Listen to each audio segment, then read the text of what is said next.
Hello students, कैसे हैं आप लोग। आई होप सब बढ़िया होगा। पढ़ाई लिखाई अच्छे से चल रही होगी। बोर्ड के एग्ज़ाम आप लोगों के आने वाले हैं।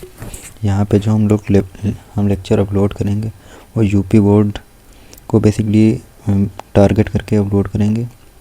यूपी बोर्ड ट्वेल्थ के जो है सिलेबस में जो है पूरी मैथ्स वो कवर की जाएगी। यहाँ पे हम लोग जो है एनसीईआरटी की जो है एक सीरीज़ चलाने जा रहे हैं। NCERT class 12। यहाँ बहुत ही इम्पोर्टेंट क्वेश्चन प्लस जो एक्सपेक्टेड क्वेश्चंस हैं एनसीईआरटी के अलावा भी, वो भी यहाँ पे हम डालेंगे। तो जो है पार्ट फर्स्ट में जो आपका सिलेबस है उसमें से पहला चैप्टर सेट रिलेशन फंक्शन, दूसरा चैप्टर जो है इन्वर्स ट्रिग्नोमेट्री, इन दोनों को हम अभी स्किप कर रहे हैं, इनकी वीडियो लास्ट में आएगी। जो थर्ड चैप्टर है मैट्रिसेस एंड डिटर्मिनेंट्स, यहाँ से सबसे पहले हम इनको कवर कर लेंगे अच्छे से। इसके बाद जो है सेट्स एंड इन्वर्स की लास्ट में हम लोग वीडियो डालेंगे। तो मैट्रिक्स से यहाँ पे हम लोग स्टार्ट जो करने जा रहे हैं, सबसे पहले देख लेते हैं मैट्रिक्स होता क्या है, और इसके बाद इसके टाइप्स और प्रॉपर्टीज़ सब अभी जो है डिस्कस करेंगे। मैट्रिक्स होता क्या है, बेसिकली ये होता है arrangement of elements in row and column, of elements in row and column. जैसे हमने यहाँ पे लिख दिया 1 3 5 2 1 6 1 2 5 1 5 8, ये हमने इस तरह से एक ब्रैकेट के अंदर इसको लिख दिया है। तो यहाँ पे जो ये पहली रो है इसको कहते हैं रो 1, ये जो दूसरी रो है इसको कहेंगे रो 2, जो तीसरी रो है इसको कहेंगे रो 3, इसी तरह से ये रो 4, जो ये 1 2 1 1 है इसको कहेंगे कॉलम 1, ये हो जाएगा कॉलम 2, ये हो जाएगा कॉलम 3। इस तरह से ये जो हमने एक मैट्रिक्स माना है इसमें 4 रो हैं और 3 कॉलम हैं, तो इसको हम कह सकते हैं 4 × 3 ऑर्डर का ये एक मैट्रिक्स है। इस मैट्रिक्स को इस तरह से हम लोग एक स्क्वायर ब्रैकेट से रिप्रेजेंट करते हैं, जिसके अंदर एलिमेंट्स को इस तरह से हम लोग रो एंड कॉलम में अरेंज करते हैं। और यहाँ पे जो है साइड में लिख देते हैं number of rose into number of column, ये हो जाता है ऑर्डर ऑफ मैट्रिक्स। हमने एक जो है मैट्रिक्स जैसे मान लिया matrix A is equal to पहला एलिमेंट A11, दूसरा एलिमेंट A12, तीसरा element A13 dot dot dot, इसी तरह से और भी एलिमेंट होते चले जाएंगे। ये पहली रो के सारे एलिमेंट हो गए। इसी तरह से A21 दूसरी रो का पहला एलिमेंट हो जाएगा, A22 दूसरी रो का दूसरा एलिमेंट हो जाएगा, A23 दूसरी रो का तीसरा एलिमेंट। इसी तरह से और भी हम लोग लिख सकते हैं। इसी तरह से A31 तीसरी रो का पहला एलिमेंट, A32 तीसरी रो का दूसरा एलिमेंट, A33 तीसरी रो का तीसरा एलिमेंट, और इसी तरह से इस रो में भी और एलिमेंट्स लिख सकते हैं। इसके साथ साथ हमने डॉट डॉट बना दिया A31 A41, इसी तरह से और भी AM1 लास्ट में मान लिया हमने आएगा। इस सेकेंड कॉलम में जो आएगा AM2 यानी M रो का दूसरा एलिमेंट, AM3 यानी M रो का तीसरा एलिमेंट। इसी तरह से लास्ट में हो जाएगा AMN यानी M रो का nवां एलिमेंट। यहाँ पे टोटल जो है M रो हैं और N कॉलम है। तो इसी तरह से हम मैट्रिक्स को रिप्रेजेंट करते हैं। आगे किसी भी मैट्रिक्स का फॉर्मेशन कैसे करते हैं ये थोड़ा डिस्कस कर लेते हैं। ओके, जैसे एक क्वेश्चन के ले लेते हैं। जैसे कोई दिया होगा A is equal to AIJ 2 × 3 cross का एक मैट्रिक्स हमको फॉर्म करना है, जिसके लिए AIJ is equal to I plus J का whole of square divided by 2, ये दिया है हमको। तो हमको मैट्रिक्स A फाइंड करना है। Find A where AIJ is equal to I plus J whole of square divided by 2 दिया हुआ है। तो इसको कैसे हम मैट्रिक्स फॉर्म करेंगे। सबसे पहले हमने A इज इक्वल टू मान लिया, यहाँ पे 2 × 3 ऑर्डर दिया हुआ है, मीन्स यहाँ पे 2 रो हैं और 3 कॉलम हैं। तो इसमें A11 आ जाएगा, A12 आ जाएगा, A13 आ जाएगा। ये पहली रो हो गई।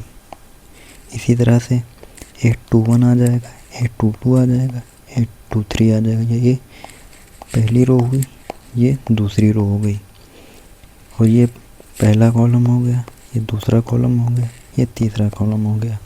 यानी जिस हिसाब से ये दिया था, इसमें 2 रो और 3 कॉलम हैं, तो हम इसमें उसी हिसाब से एलिमेंट्स ले लिया। तो सबसे पहले अब हमारा टास्क क्या करना है, सबसे पहले कि A11 को निकाल लें, उसके बाद A12 को निकाल लें, A13 को निकाल लें, A21 को निकाल लें, A22 इसी तरह से A23 को निकाल लेंगे। निकालने का तरीका क्या है, A11 का मतलब ये यहाँ से देख लीजिए, I = 1, J = 1 रख देंगे, डिवाइडेड बाई 2, 1 + 1 यानी 2, 2 का होल ऑफ स्क्वायर करेंगे तो 4 डिवाइडेड बाई 2 यानी 2 आंसर आ जाएगा। A12 निकालेंगे तो यानी 1 + 2 whole of square divided by 2 यानी 3 का whole of square 9 divided by 2। A31 निकालेंगे तो 3 और 1 4, 4 का स्क्वायर यानी 16 डिवाइडेड बाई 2 करेंगे तो यहाँ आंसर 8 आ जाए। यानी इसी तरह से A21 जब निकालेंगे 2 + 1 यानी 3 का स्क्वायर करेंगे 9/2। A22 2 + 2 यानी 4, 4 का होल ऑफ स्क्वायर यानी 16, 16 डिवाइडेड बाई 2 यानी 8। इसी तरह से 2 3 यानी 2 + 3 5, 2 + 3 यानी 5, 5 का होल ऑफ स्क्वायर करेंगे तो 25, 25 डिवाइडेड बाई 2। सारे एलिमेंट्स निकल आए। अब यहाँ पे देखिए जो हमने A लिखा था इसके अंदर सारे एलिमेंट्स को डाल देंगे। A11 कितना है यहाँ पे देख लीजिए 2, A12 कितना है यहाँ पे देख लीजिए 9/2, A13 8, A21 9/2, सॉरी नहीं सही है सही। A22 जब निकालेंगे तो 8, A23 निकालेंगे 25 डिवाइडेड बाई 2। ये कितने ऑर्डर 2 × 3 ऑर्डर का मैट्रिक्स आ गया है। इसी तरह से और भी क्वेश्चन इसी टाइप के हम लोग सॉल्व कर लेंगे। ये एक बेसिक सा क्वेश्चन था जो बहुत ज़रूरी है। इसके बाद हम लोग एक क्वेश्चन देख लेते हैं किस तरह से क्वेश्चन आते हैं। How many matrices can be form by 12 element, यानी हमारे पास 12 एलिमेंट दिए होंगे। जैसे मान लीजिए हमने x1 x2 x3 इसी तरह से टोटल x12 एलिमेंट दिए हैं। इनसे हमको मैट्रिक्स का फॉर्मेशन करना है। तो अगर टोटल एलिमेंट्स 12 हैं तो 12 को हम एलिमेंट्स को रो एंड कॉलम में लिखना है, यानी पहली रो दूसरी रो तीसरी रो, पहला कॉलम दूसरा कॉलम तीसरा कॉलम। ठीक इस तरह से हमको अरेंज करना है जिसमें टोटल एलिमेंट्स कितने हों 12। टोटल एलिमेंट्स होते किसी भी मैट्रिक्स में जो है टोटल एलिमेंट्स कितने होते हैं ये सबसे पहले हमको पता करना चाहिए। इसको निकालने के लिए जो मैट्रिक्स का ऑर्डर होता है यानी m × n, यही जो होता है टोटल एलिमेंट्स होता है। यहाँ पे हमने टोटल एलिमेंट्स 12 हैं यानी m × n = 12, यानी हमें यहाँ पे हम जो है 12 का फैक्टर करके देख लेंगे कितना आता है, उतने ही टोटल मैट्रिक्स फॉर्म कर सकते हैं। जैसे हमने एक ही इसको सबसे पहले हटा देते हैं। सबसे पहले जैसे हमने किसी मैट्रिक्स को सारे 12 एलिमेंट्स हैं, उन 12 एलिमेंट्स को एक ही कॉलम में अरेंज कर दिया, x1 x2 x3 total x12। तो टोटल कितने हैं 12 जो है 12 × 1 ऑर्डर का ये बन गया, यानी 12 इसमें रो हैं और एक ही कॉलम है। और या तो हमने जो है x1 x2 x3 इस तरह से x12 तक एक ही रो में अरेंज मतलब कि 12 कॉलम और एक ही रो में अरेंज कर दिया, यानी रो कितनी हो जाएंगी यहाँ पे 1 और कॉलम 12 हो जाएंगे। इसी तरह से यहाँ पे हमने 12 के फैक्टर किए, यहाँ पर 12 के फैक्टर किए। इसी तरह से अगर और भी कर सकते हैं, यानी 1 × 12 ये एक मैट्रिक्स बन सकता है, 2 × 6 ये एक मैट्रिक्स बन सकता है, 3 × 4 ये एक मैट्रिक्स बन सकता है। इसके अलावा 4 × 3 ये भी मैट्रिक्स बन सकता है। यहाँ पे 3 रो और 4 कॉलम थे, यहाँ पर 4 रो और 3 कॉलम है। इसी तरह से 6 × 2 भी बन सकता है। यहाँ पर देख लेंगे यहाँ पे इसमें फ़र्क क्या है, यहाँ पे 2 रो एंड 6 कॉलम थे यहाँ, और यहाँ पर जो है 6 रो और 2 कॉलम, इतना फ़र्क है। इसी तरह से और 12 इंटू 1 यानी 12 रो एंड एक ही कॉलम, इस तरह से हम अरेंज कर सकते हैं। टोटल कितने तरीके हो सकते हैं? 1 2 3 4 5 6। तो यहाँ पे आंसर हो जाएगा 6। बहुत ही इम्पोर्टेंट क्वेश्चन है, आ सकता है। इसके बाद देख लेते हैं, how many matrices of order 2 into 3 can be found by 12 elements. यानी ये 12 एलिमेंट्स दिए हैं, इनसे 2 इंटू 3 ऑर्डर के कितने मैट्रिक्स बन सकते हैं। अब ऑर्डर 2 क्रॉस 3 होगा, लेकिन एलिमेंट्स इन 6 में से कोई भी एक ले सकते हैं। तो इसको हटाते हैं। सबसे पहले हमने मान लिया कोई matrix A is equal to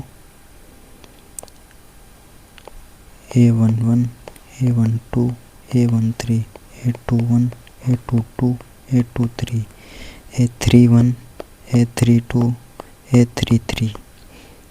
अरे सॉरी, गलती हो गई यहाँ पे हमको जो है 2 रो एंड 3 कॉलम लेने हैं। तो यहाँ पे जो हमने लिए हैं column 1 column 2 column 3 column and R1 R2 2 रोज ली हैं। अब जो है हमको जो है इन 6 एलिमेंट्स से कोई भी एक एलिमेंट्स रखना है। तो A11 की जगह पे हम मान लीजिए 6 में से कोई एक रख सकते हैं। A12 की जगह पे 6 में से कोई एक रख सकते हैं। इसी तरह से 13 पे भी 6 में से कोई एक, इसी तरह से A21 में भी 6 में से कोई एक एलिमेंट्स रख सकते हैं। इसमें भी 6 में से कोई एक, इसमें भी 6 में से कोई एक। तो टोटल कितने मैट्रिक्स बन सकते हैं? 6C1 into 6C1 into 6C1 into 6C1 into 6C1 into 6C1, total 6 times. इनको जब मल्टीप्लाई करेंगे 6 यही आंसर, यही हो जाएगा हमारा आंसर। इतने मैट्रिक्स बन सकते हैं। हाउ मैनी एलिमेंट्स, ये जो है गलत टाइप हो गया है। हाउ मैनी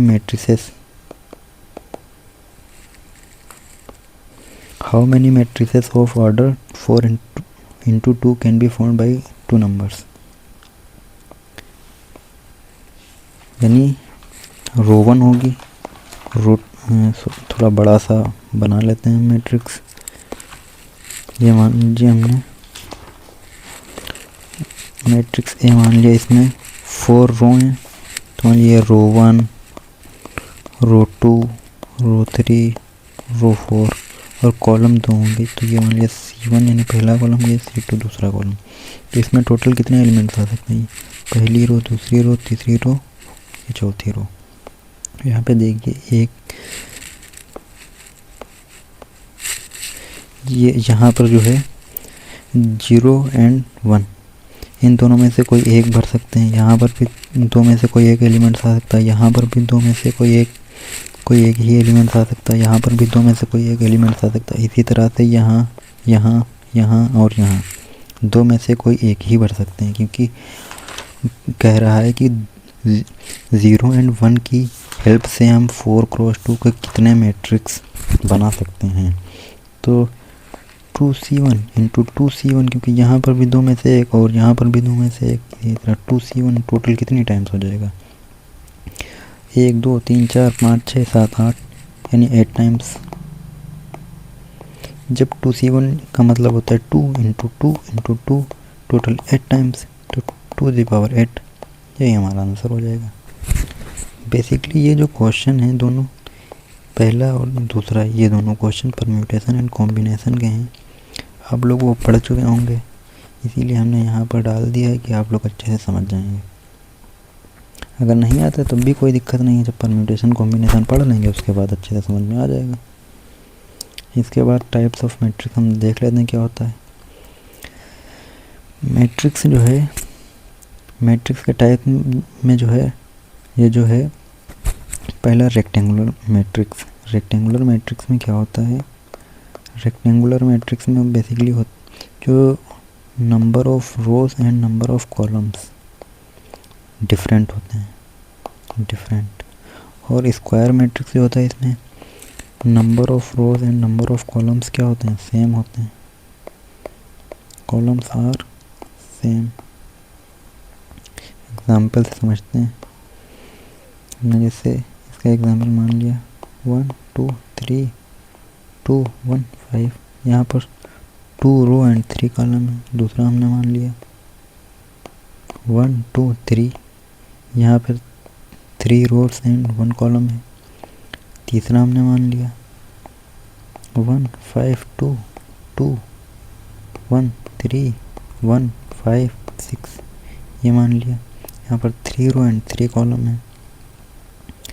अब यहाँ पर 3 रो और 3 कॉलम है, यानी number of rows is and number of columns are same, तो ये हो जाएगा स्क्वायर मैट्रिक्स।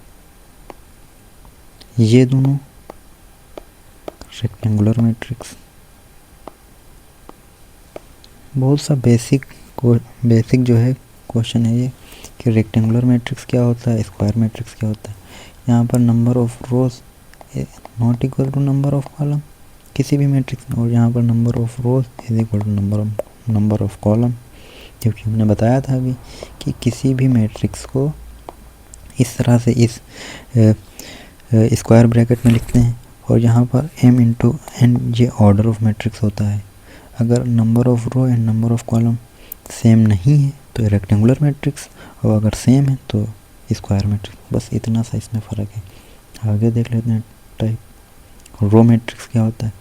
रो मैट्रिक्स में केवल एक रो होती है, और कॉलम, नंबर ऑफ कॉलम कुछ भी हो सकता है, n where n natural number कुछ भी हो सकता है।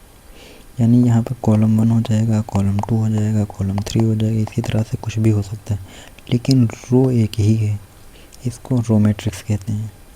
और कॉलम मैट्रिक्स सेम तरीके से देख लेते हैं। यहाँ पर क्या होता है,